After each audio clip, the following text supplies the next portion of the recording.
салом беҳтарин воситаи баракату файзу эҳсони дастурхон ва ноил шудан ба комгориҳои беназир мебошад. пас салом мегӯем ба шумо бинандагони азизу ҳамешагии телевизиони Баҳористон. барномаи субҳгоҳии Сафои саҳар аст меҳмони хонаву кошонаи шумо ва қабл аз ҳама пешвози як субҳи хубу бо таровати диёрро дар домони фасли дай бароятон мубораку фархонда мегӯем.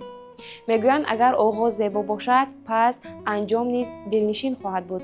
пас биёед дӯстони иззатманд оғози ин субҳро бо шунидани як суруд истиқбол мегирем ва албатта ки дар давоми рӯз комгориҳои беназир ва муваффақиятҳои пай дар пайро мунтазир мешавем. пас суруд пешниҳоди шумо мегардад. марҳамат.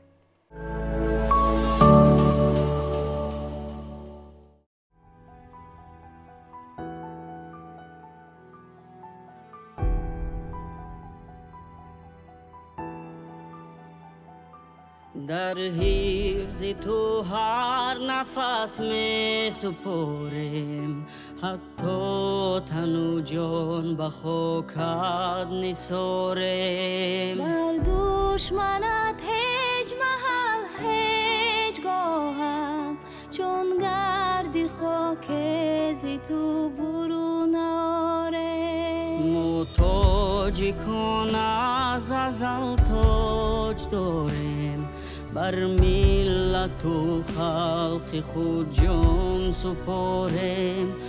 آزادیش بهر ما نعمت است، پس تاجیکستان به پیش باشی آریم. صد شکر آب و هوایت که انسان بر دیده جایت بشد تاجیکستان.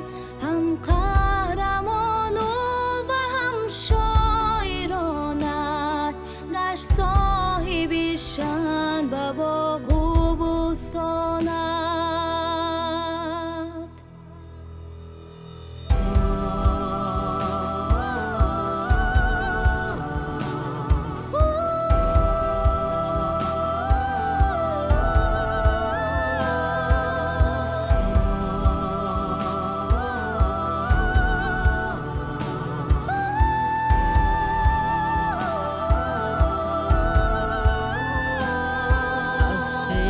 روی ها سخن جانت دارد، صد شکر که رحمان است پای دارد. هر قدم هاش نثار سپاس، آبادی تاجیکستان نثار است.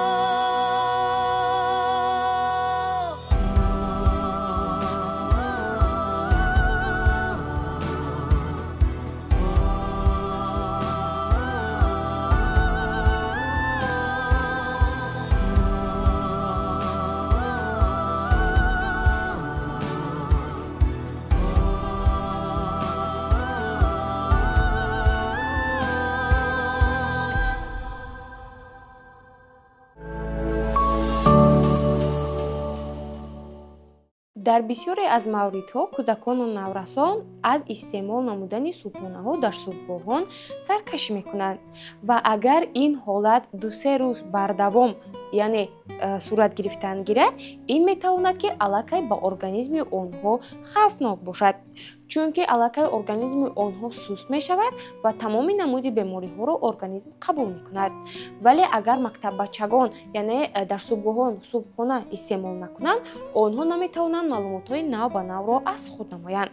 пас волидайни азиз, шуморо мебояд ки ҳар субҳ ба кӯдаконатон ғизои солимро пешниҳод намоед, дар баробари оне ки хӯрок таъми таъми хубу лазиз дорад, бояд намуди зоҳирии он низ иштиҳоовар бошад. пас бонувони азиз, айни замон барои шумо як субҳонаеро пешниҳод менамоем ва ин саҳифаро бо ҳам тамошо мекунем. зуд қаламу дафтарҳои хешро мегиреду пайи сабти дастурамал мегардед. марҳамат.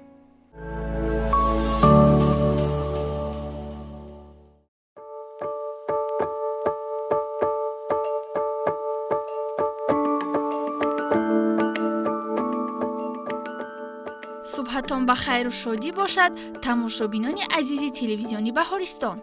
бахши субҳона аст манзури шумо. ин субҳ мо тасмим гирифтем баҳри шумо як хӯрдани болаззатро пешниҳод намоем. сараввал дар зарф 500 грамм картошкаро аз тарошак мегузаронем.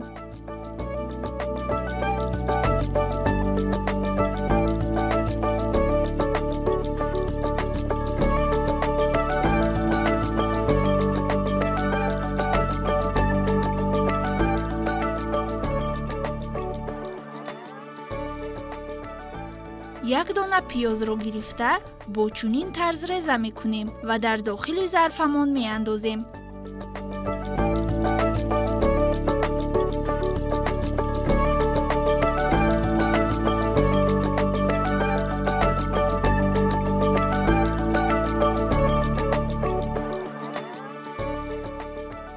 як дона тухм, каме намак ва забудаҳоро илова карда омехта мекунем.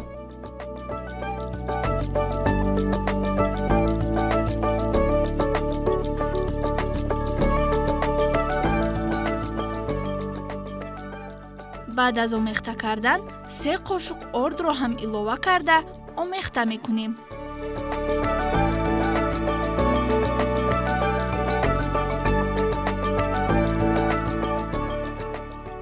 мо чунин хамирро ба даст овардем. дар тоба равған мерезем ва хамири омода намудаамонро дар дохилаш гузошта бо чунин тарз мепазем.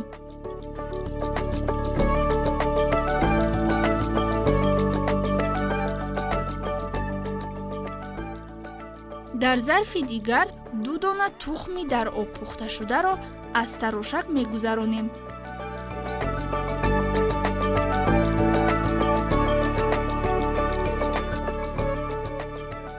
боз 100 грамм панирро ҳам аз тарошак мегузаронем.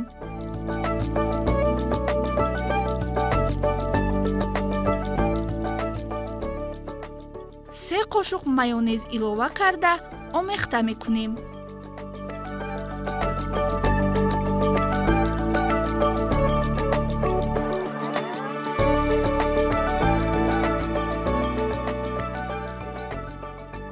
мо чунин маводро ба даст овардем. хӯрданиҳоямонро бо чунин тарз сурх карда дар болояшон маводи омода намудаамонро мегузорем. аз болояшон каме кабудӣ мепошем ва 5 дақиқа мегузорем истанд.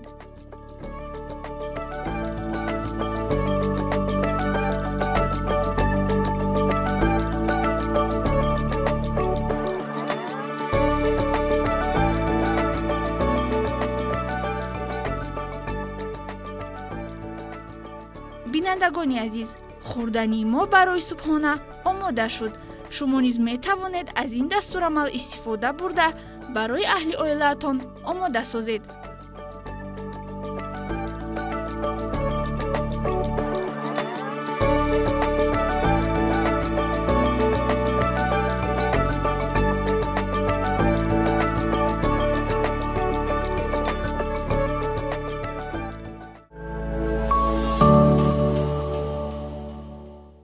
агар шахсияте ки ақл дорад вале аз он истифода набурда дониш намеомӯзад, он амсоли деҳқонеро мемонад ки замини киш дорад вале дар он замин ҳеҷ чизро ҳосил намекунад. бале дӯстони иззатманд, ҳар як мо инсонҳоро мебояд ки ҳамеша пайи рушду равнақи дониши хеш бошем ва дар ҳар сурат кӯшиш намоем ки маълумотҳои хубро аз ёд намоем ва дониши хешро дар ҳар қадам сайқал бидиҳем. фикр мекунам аллакай шумо пай бурдед ки дар пеш моро кадом саҳифаи барнома мунтазир аст. албатта ин саҳифа ном дорад санҷиши зеҳнӣ. бо тамошои ин саҳифа аллакай худ муайян намоед ки сатҳи зеҳни шумо дар кадом дараҷа қарор дорад. марҳамат, ин саҳифа пешниҳоди шумо мегардад.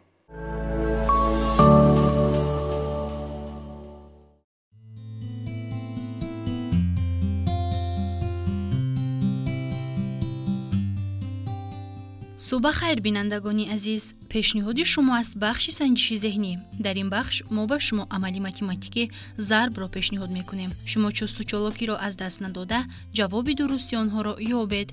سوال یکم، 5 ضرب 2 به چند برابر است؟ به واریانت ها توجه میکنیم.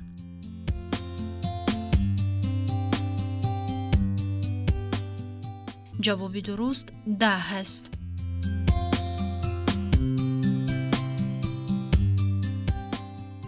سوال دوم، 4 ضرب 9 به چند برابر است؟ وقت رفت، فکر میکنیم. توجه میکنیم به جواب درست.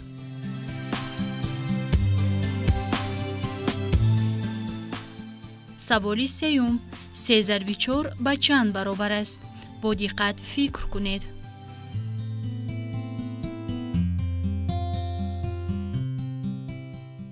جواب درست 12 است. سوال چهارم، 2 ضرب 8 به چند برابر است؟ به واریانت ها توجه میکنیم.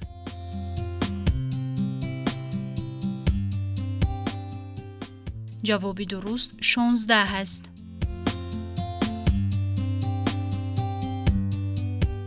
سوال پنجم، 4 ضرب 5 به چند برابر است؟ به واریانت ها توجه میکنیم.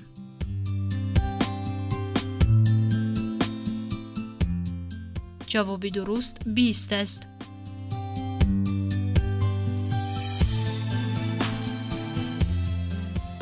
سوال ششم، 5 ضرب 6 به چند برابر است؟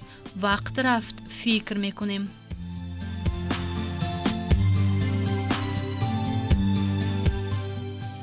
جواب درست 30 هست. سوال هفتم، 5 ضرب 5 به چند برابر است؟ با دقت به واریانت ها توجه میکنیم.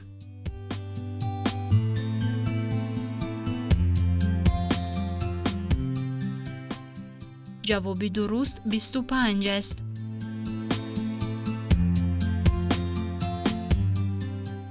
سوال هشتم، 4 ضرب 4 به چند برابر است؟ به واریانت ها توجه میکنیم.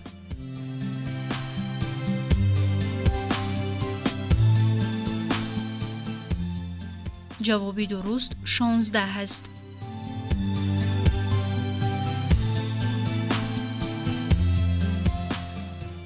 سوال نهم، 2 ضرب 6 به چند برابر است؟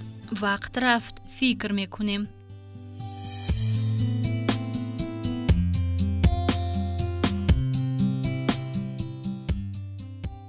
جواب درست 12 است.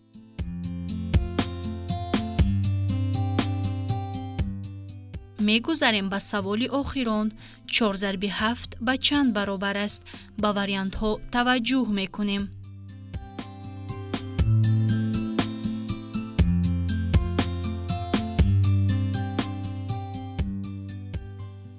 جواب درست 28 است.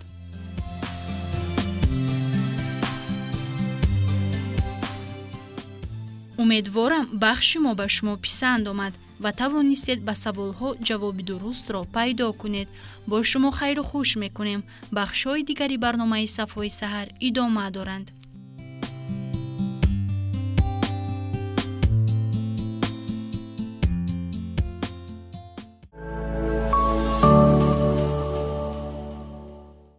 در زمانهای پیش عالمان و محققان، شاعران اگر آنها میخواستند که کتاب روی چوب برارند، برای آنها زیاد مشکل بود، چون که در آن دوره تکنیکا و تکنولوژیاها دیده نمیشد.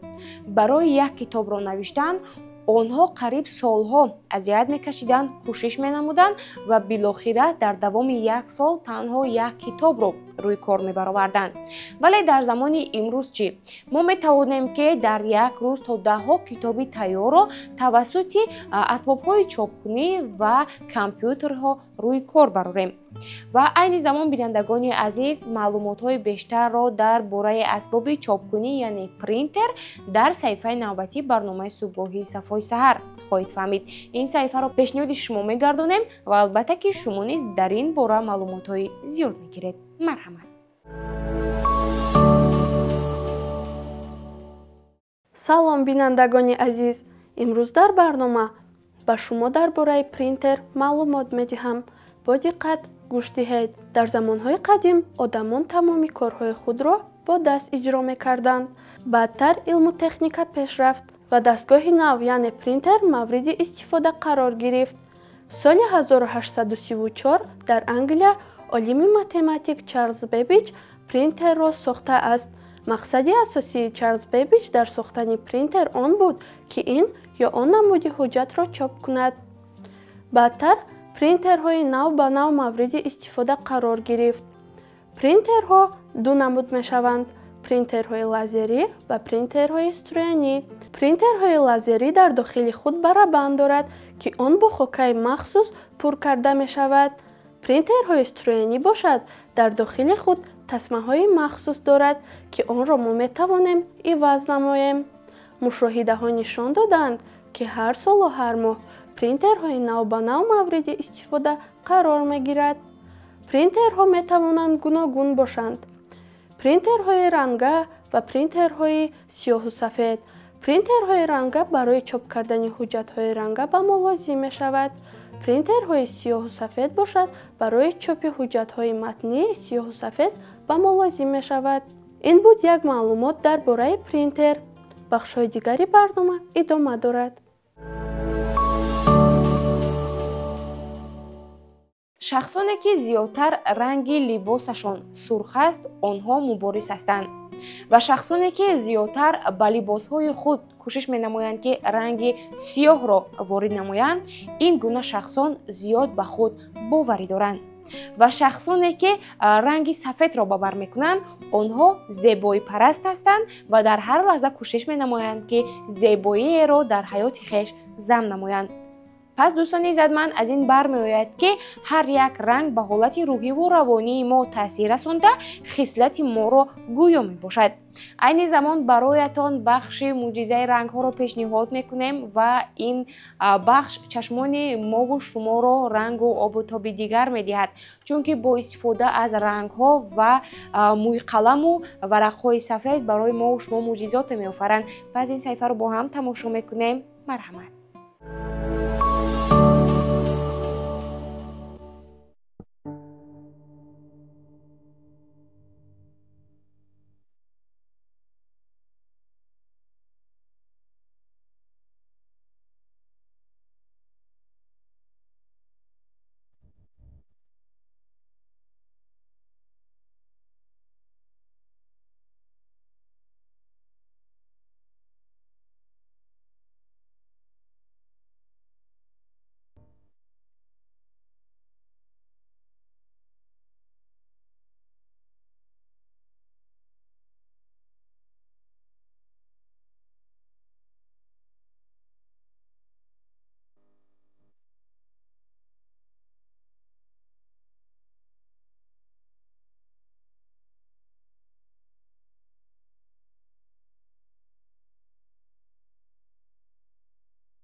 دوستان خردککی ما بار دیگر صبح شما را به خیر و شادی میگوییم و ما شاد هستیم که الکی شما از خواب برخاستید و برنامه صبحگاهی صفای سحر را تماشا کرده ایستادید. ما کوشش می‌نماییم که در برنامه برای شما نیز بخش‌های جالب و دیدنی پیشکش نماییم و عین زمان برایتان یک صحیفه را پیشنهاد می‌کنیم که باوری داریم این صحیفه برایتان خوش می‌آید و با تماشای این صحیفه باز شما یک افسانه خوب و جالب دیگر را از خود می‌نمایید. مرحمت با دقت این صحیفه را تماشا نمایید، افسانه ها را از خود نموده به نزد دیگر همسالانتان رفته نقل کنید. مرحمت.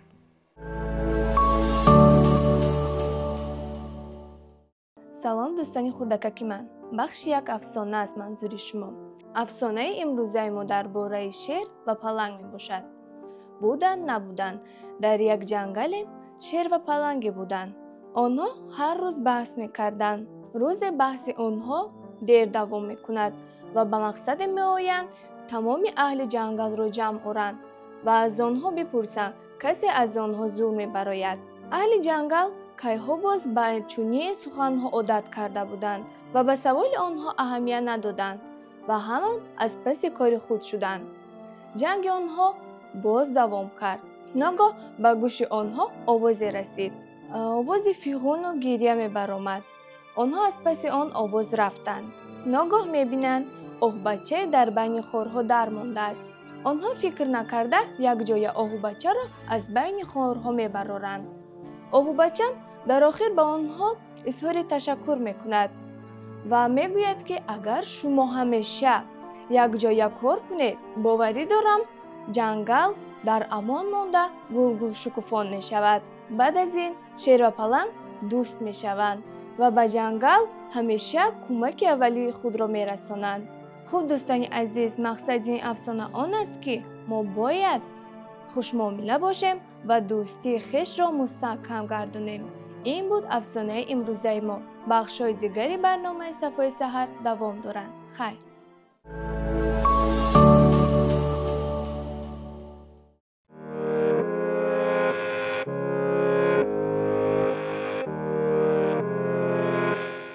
صبحتان و خیر و شادی باشد بینندگان گرامی. امروز می‌خواهیم شما را با ورزش تنیس آشنا سازیم.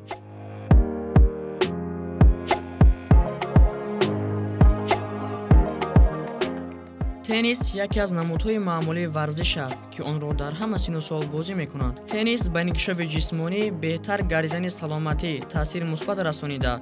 بعضی از اشخاص آن را یک نمود بازی برای رفع خستگی می‌حسابند.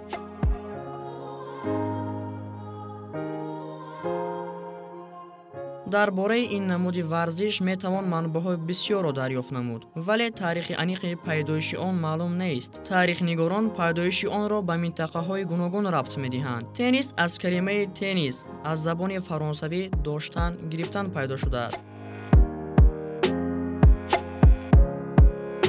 هنگامی که بازیگران توپ تنیس را به رقیبشان می‌پرتافتند، در آن لحظه با صدای تنیس فریاد می‌زدند. این کلمه فرانسوی بوده معنایش برابر، یعنی در حال حاضر خالها برابر است. در اول توپ تنیس را از پشم گوسفند تیار می‌کردند. این چنین درون توپ را از آهن صاف، ریگ و پشم درونش را پر می‌کردند.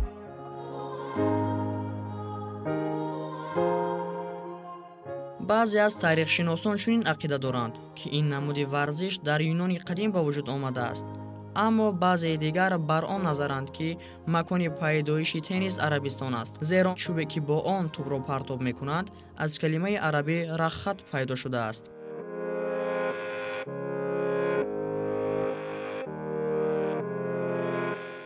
اولین مراتب سال 1872 تنیس همچون ورزش کسبی پذیرفته شده. در این سال اولین کلوب تنیس تأسیس یافته است. بینندگان عزیز، بخش‌های دیگری برنامه صفای سحر ادامه دارد. پیگیر برنامه باشید.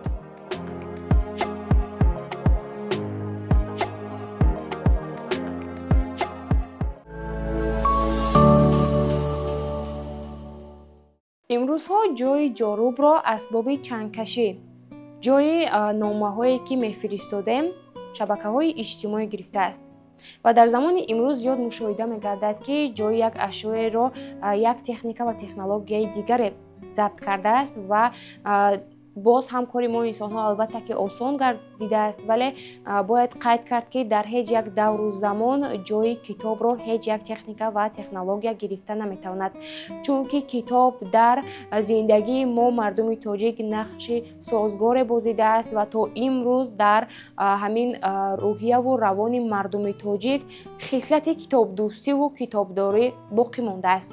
خوب دوستان عزتمند، هر یک شما را میباید که در دوام روز کتابخوانی را به رجای روز خود وارد نمایید و کوشش نمایید که هر روز کتاب‌های نو به نو، تازه به تازه را مطالعه نمایید. این نیز میتواند سویه دانش شما را بالا برداشته زندگی شما برای شخصیت دیگری عبرت گشته باشد.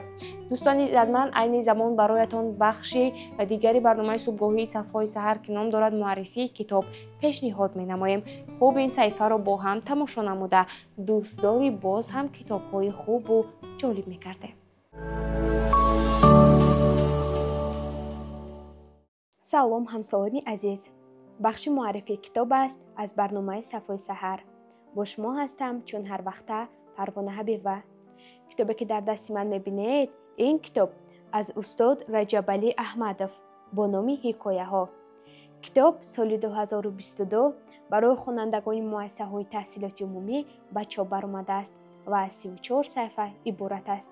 در کتاب مذکور حکایه و افسانه ها خیلی زیاد هستند و حالا باشد یک چند حکایه این کتاب مذکور را به شما پیشنهاد میکنم. با دقت گوش کنید. حکایه با نام سنگ وزنین. کلوخ خود را در روی زمین بزرگ حسابیده به سنگ در پهلویش بوده میگفت: تو میدونی من کیستم؟ من زمین. به من در عالم هیچ چیز نمیروید. رزق و روزی دهنده آدمان کیست؟ من. میفهمی؟ به من تو هم در هوا معلق میمونی. سنگ اگرچه این سخنهای ناخوش را شنید چیزی نگفت. وی میتوانست خود را کوهی حسابیده بگوید. ته کرسی قصر و خانه های زیبای و بلند از چه بنیاد مییابد؟ از من. طلا، نقره، آهن-ربا، مرمر و دیگر چیزها. کلوخ چون پیشتر یک روی میکرد. چند وقت گذشت و باران بارید. سیل آمد. کلوخ را شسته برد، اما سنگ از جایش نجنبید.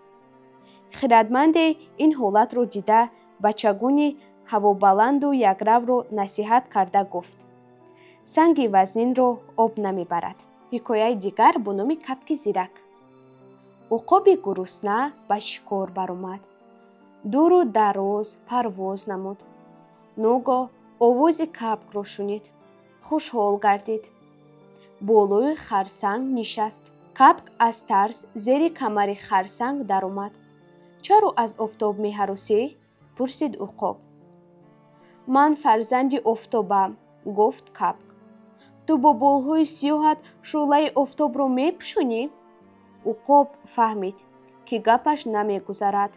باز پرسید: چرا پنهان شده ای دوستم؟ بیرون برو تا اینکه چشم و ابروان زیبایت را بینم و آواز خوشت را از نزدیک شنوم. کپک حیله و نیرنگ او را فهمیده از زیر سنگ نبرآمد و خوشخوانی کرده گفت: مگر این حکمت را نشنیده ای؟ گفتند: آواز دهل شنیدن از دور خوش است. همسالان عزیز، شما نیز می توانید به مثل من کتاب مذکور را از کتابخانه ملی تاجیکستان و از دیگر کتابخانه ها دسترس کرده مطالعه نمایید. یادرس می شویم که کتابی که برای شما معرفی کردیم نام داشت رجبعلی احمدов با نام حکایه ها. این بود بخش معرفی کتاب. بخش های دیگری ما ادامه دارند. ما رو همراه باشید. دوستان عزیزمند، خسته نباشید. البته که ادامه برنامه صبحگاهی صفحه سحر است پیشنهاد شما از شبکه دوست داشتنی بهارستان. خوب این لحظه میخواهیم که تب شما را بالیده گردانیده باشیم و تب بالیده شما البته ما را خرسند و خوشنود میسازد. این زمان برایتان یک صحنه حجوی را پیشنهاد میکنیم و البته که با هم تماشا نموده با هم لبخند میزنیم. خوب این صفحه پیشنهاد شما میگردد. مرحمت.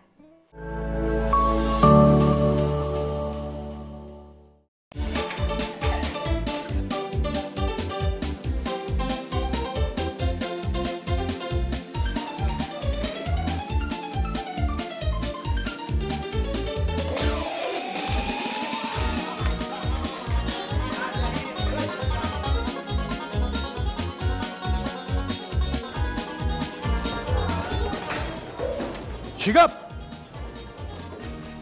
چی میخنده؟ فقط میخندد. چی جگو وقت؟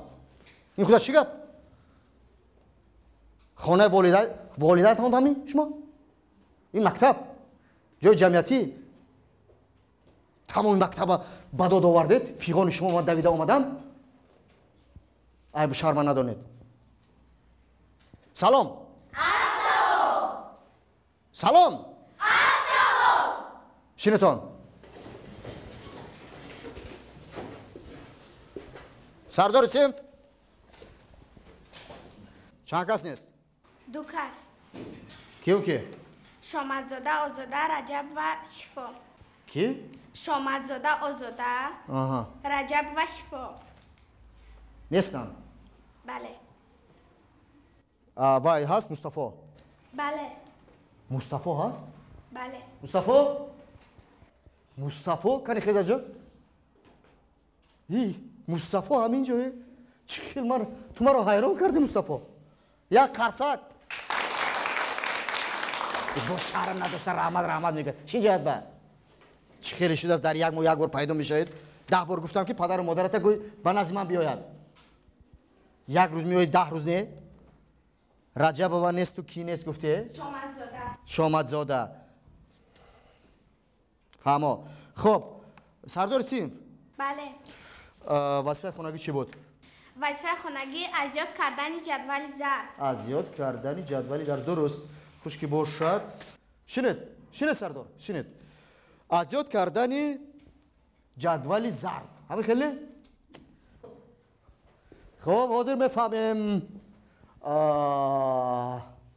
شباز کنی خیز خوش که باشد. شباز جان کرت 2 2 کره 1 2 2 کره 2 4 2 کره 3 6 2 کره 4 8 2 کره 5 10 2 کره 6 12 2 کره 7 14 2 کره 8 16 2 کره 9 18 2 کره 10 20. آفرین شن خوش کرتی 3 کی 3 آیشه ما کنی خیز آیشه جان 3 کره 1 3 از سر بلندتر من کم کر 3 کره 1 3 3 کره 2 6 3 کره 3 9 3 کره 4 12 3 کره 5 15 3 کره 6 18 3 کره 7 21 3 کره 8 24 3 کره 9 27 3 کره 10 30. آفرین آیشه ما شین کرتی 5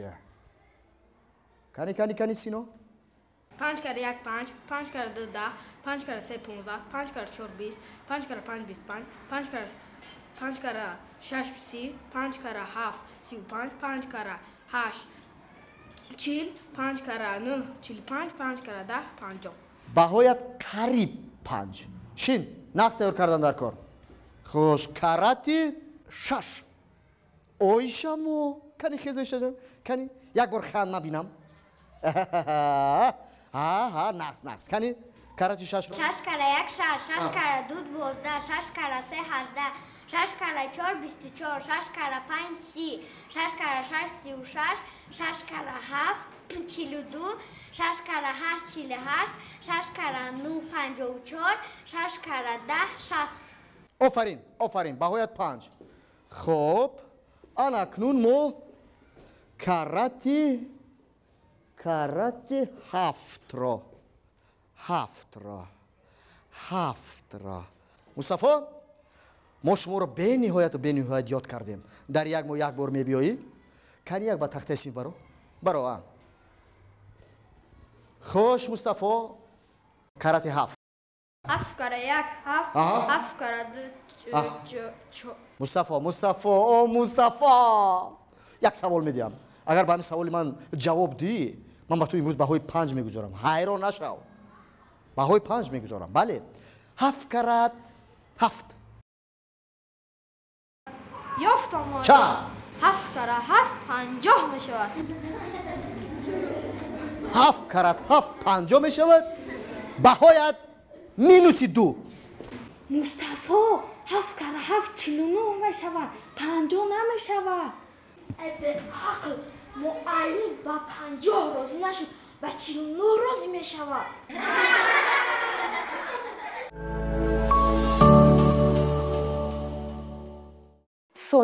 дақиқаҳову лаҳзаву ҳафтаҳову моҳҳо аз мову шумо мегузаранд, вале танҳо хотироти хубу наҷиб дар майнаи сари мо нақш мебандад. ва аллакай барномаи субҳгоҳии Сафои Саҳар ба анҷом расид.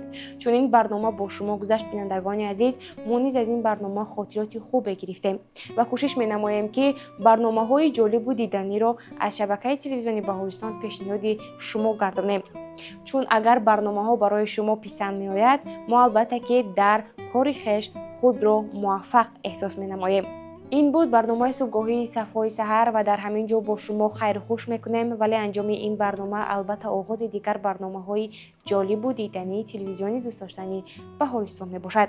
дар фарҷом бароятон тамоми хушиҳои зиндагӣ ва комгориҳои пайдарпайро орзу мандем. бо умеди дидор бо шумо хайру хуш мекунем. то субҳи дигар хайр.